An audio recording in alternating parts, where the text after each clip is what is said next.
So I should just go back there and say, look, this is a team effort. It's not just me, there's a whole team of people involved in this. I lead a great team of people at CERDI, and so it's been a large team of, all sorts of people involved, and I just acknowledge them.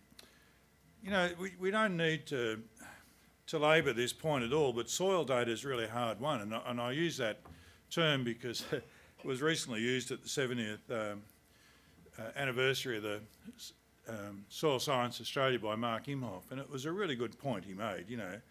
It's also expensive, and it also takes very many forms, and it's always collected for a purpose, and that purpose, usually gets written up or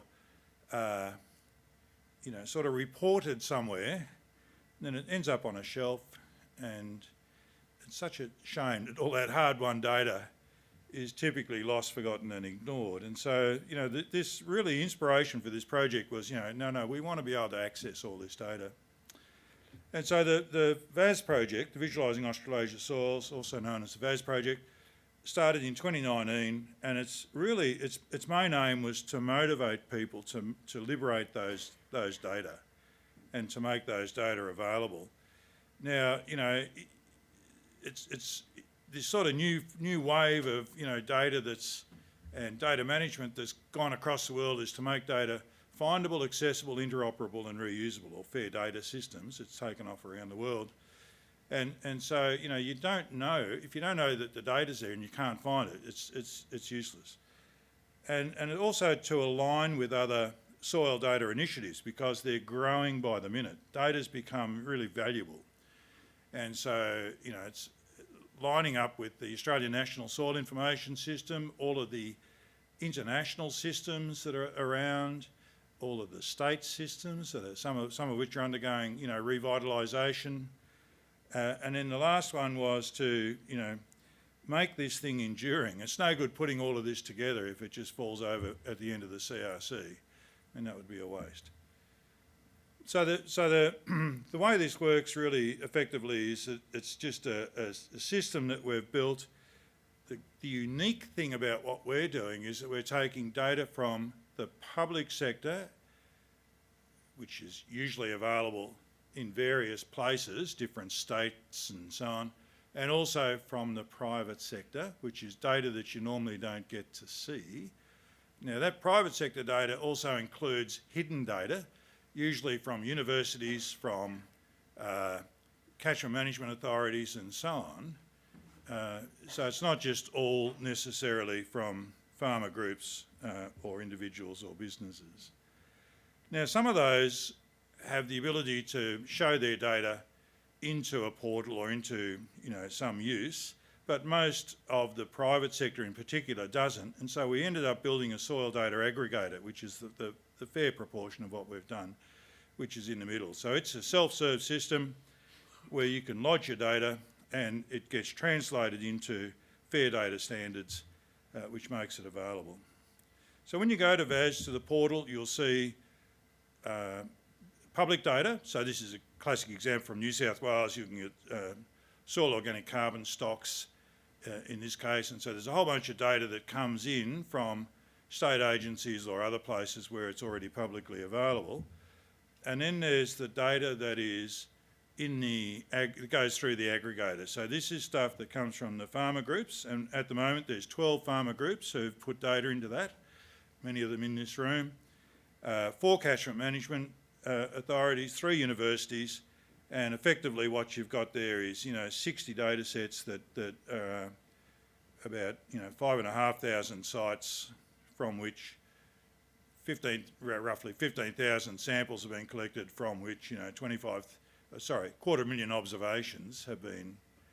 So they're the analyses that come out of those, and that ranges from 1988 through to the current day.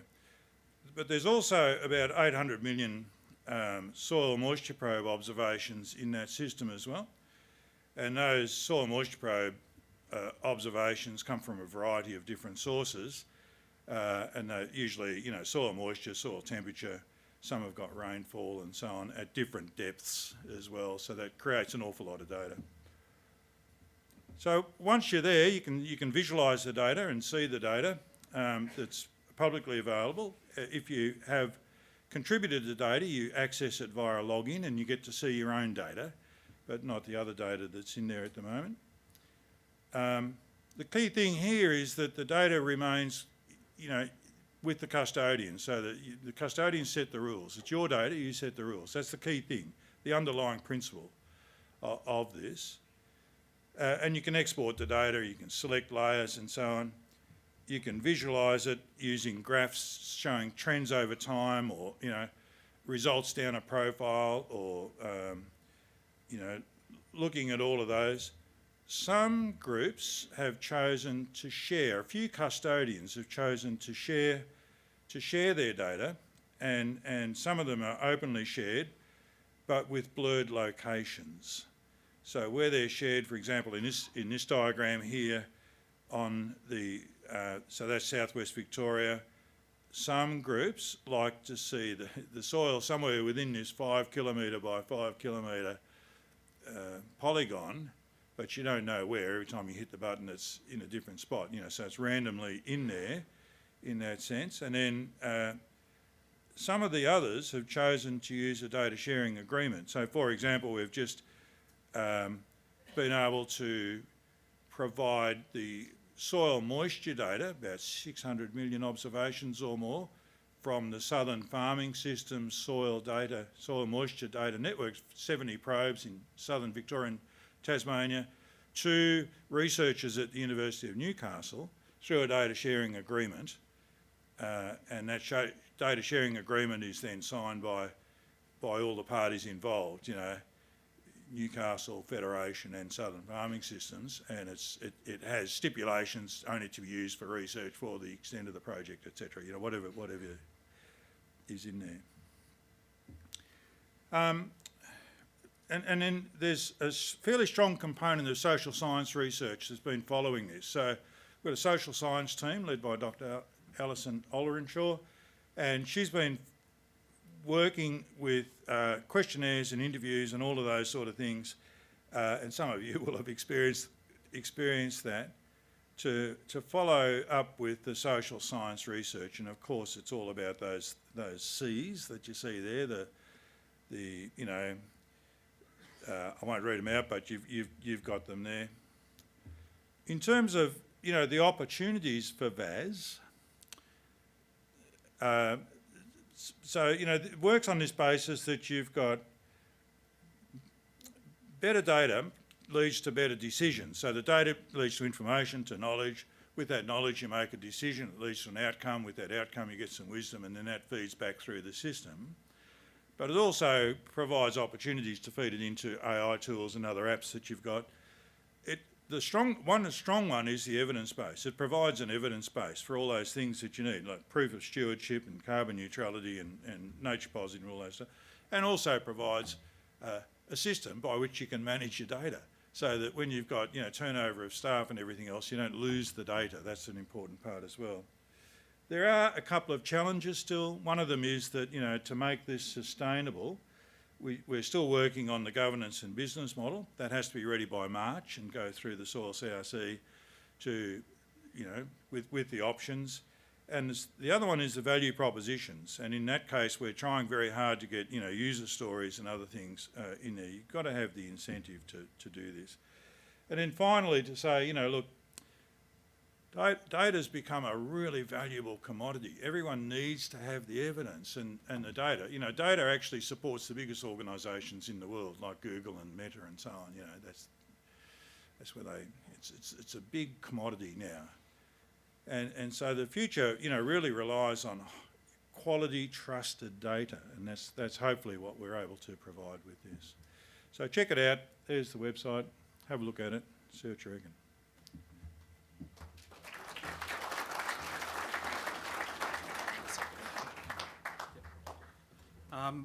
Just like to open it up for a potential question or two from the audience for Pete.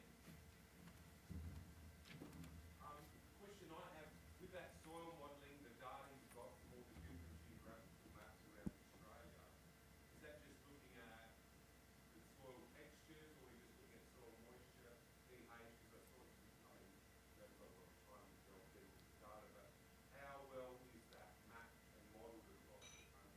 So most of those data come from most of those data come from the state agencies.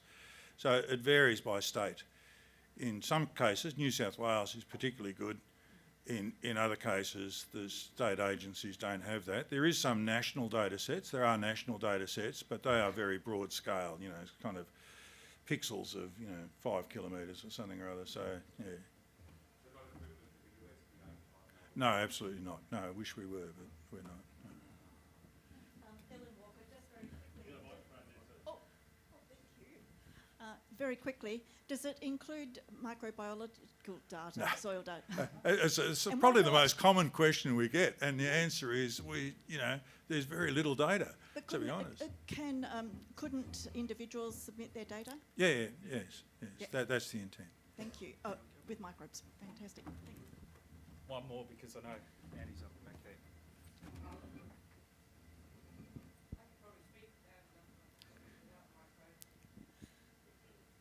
Hello. Yeah, one each hand. Yeah, my question, Peter, was in the beginning there you were talking about some of the things that you were addressing, and one of them was aligning with other systems. Yeah. You didn't speak much about, have you made any progress in that area? Or? Yes. So at the moment we have interoperable links with the Australian National Soil Information System. So we can get data from them and they can get data from us, subject to custodian's consent, of course. And they're also sort of connected to some of the international systems as well. So in the Australian National Soil Information System, Tier 1 is Commonwealth data, mostly CSIRO. Tier 2 is all the state data, and in Tier 3 is anyone else. We fit that anyone else sort of thing. Yeah.